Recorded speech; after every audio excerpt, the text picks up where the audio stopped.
Good evening and welcome. I am Uyai and I can come to you live from Uyo, the capital city of Akwa Ibom State, Nigeria. Today on Spotlight Africa, warring sides agree to ceasefire. US deploying disaster response team to Sudan.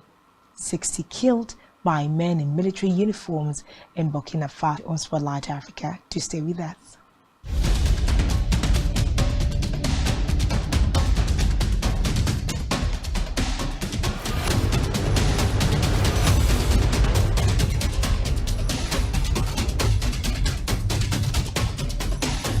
Africa today is a report that a ceasefire has been announced in Sudan, which so far appears to be holding after taking effect at midnight on Monday. It is at least the third suspension of fires in fighting had been agreed between the army and the paramilitary Rapid Support Forces RSF after 48 hours of negotiations. At least 400 people have been killed since fighting broke out on the 15th of April. Both sides in the conflict independently announced they are involved, warned the violence in Sudan risk causing a catastrophic conflagration that could what it seems to be enemies in Sudan fighting the inclusion of the RSF into the country's military fire in Khartoum, despite the fact that the 72-hour truce between the army and the paramilitary Rapid Support Force RSF. Sporadic clashes have also been reported in West Kordofan state today. Meanwhile, the RSF, in a series of tweets, has accused the army of violating the truce by continuing to attack Khartoum with planes. The paramilitary, one would have thought that with the calls and separate agreements to, have the ceasefire today, that calm would have been seen in the city center in Khartoum. But from the reports we just see, more fightings are continuing to from the heat of the crisis. But fingers crossed as to how the story continues to evolve in Sudan at this time, which the United Nations chief warned is on the edge of the abyss after 10 days of brutal fighting between rival forces, as army and paramilitary troops again clashed in Khartoum and across the country. Terrified Sudanese have sheltered in their homes from roaming fighters and looters amid multiple European, Middle Eastern, African and Asian nations have launched emergency missions to bring to safety their embassy staff and Sudan-based citizens by road, air and sea.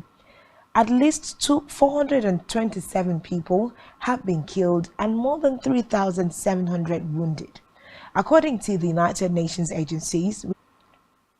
In the meantime, the U.S. Agency for International Development, USAID, is reportedly deploying a team of disaster response experts to coordinate a humanitarian response in Sudan amid fighting between the rival army factions. Assistance to those in need.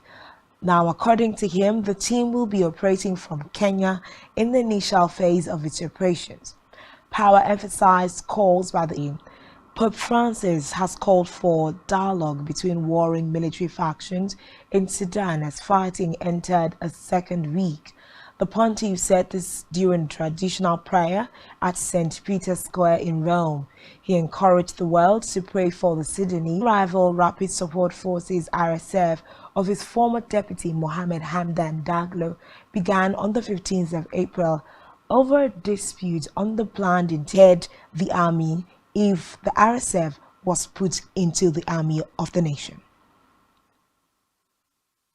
A 25-year-old Mumia Dawi, who is sheltering in the mosque in Sudan's capital Khartoum, is among a group of Kenyan students who say their calls to their embassies are going unanswered.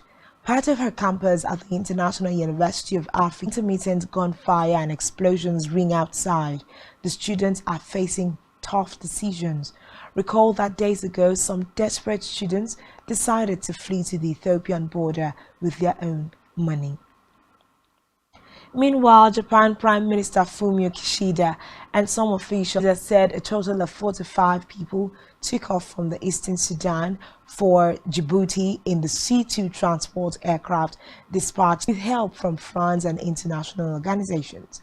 He noted that another 8 Japanese had left from Sudan, also with French help, adding that the country has set up a liaison on the arrest of Empress Njama's ex-lover, says he duped over 20 women.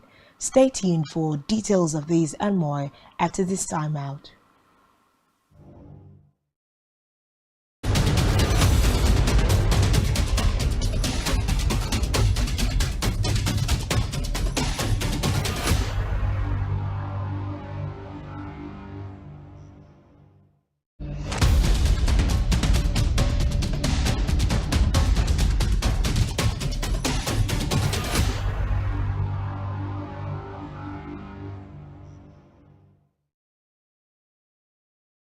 Thanks for staying tuned, and now to the rest of the stories.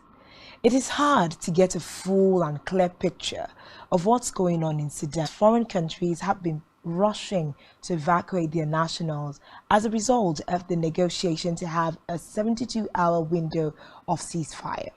According to the UK-based internet second week, according to the latest figures, more than 420 people have been killed and thousands wounded since fighting broke out on the 15th of April, though the actual figure may be the violence in Sudan.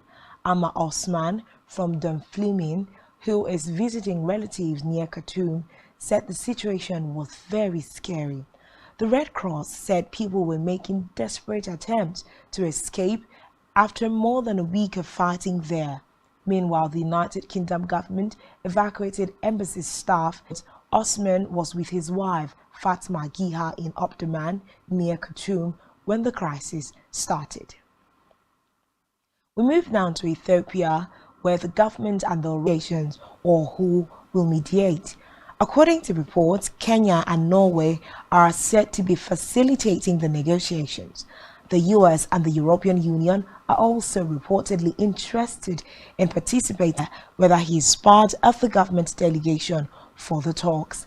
Meanwhile, the Ola has been fighting government forces in Oromia region since its split from a former rebel movement called the Oromo Liberation Front (OLF) in 2018.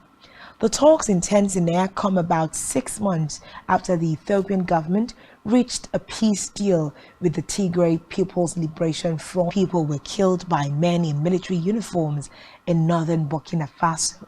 According to Lamine Traoré, Burkina Faso's prosecutor, in a statement, the killings took place in the area of Baga in Yentenga province, adding that the injured have been evacuated to hospitals and that an investigation into the killings has been opened.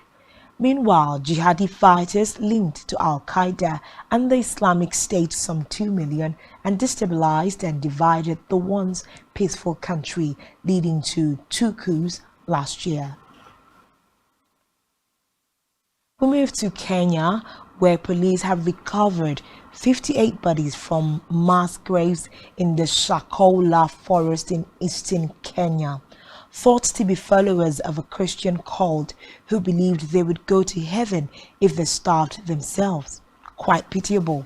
The death toll, which has been rising steadily over the past 2 years, have been reported missing to a tracing desk it operates. According to reports, the cult was called the Good News Inn, containing the bodies of at least 31 of his followers. Such a pitiable situation there of followers of an unknown faith, really. Well, lastly, on Spotlight, confirmed by the Liberian police. Recall that Davies was accused of blackmailing and leaking intimate videos of Njama several months ago.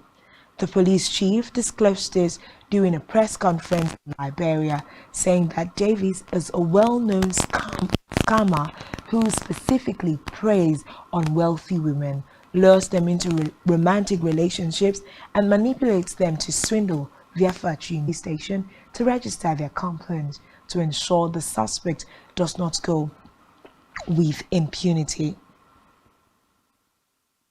The said man and most Nigerians are thankful that Empress Njama is getting some form of justice for the discrimination that she received online as a result of what Davis did with her identity. And that's all we have for you at this time. Doing sure to follow us in Spotlight Africa. I am Uyai Anekan. Thanks for watching and do enjoy the rest of your evening.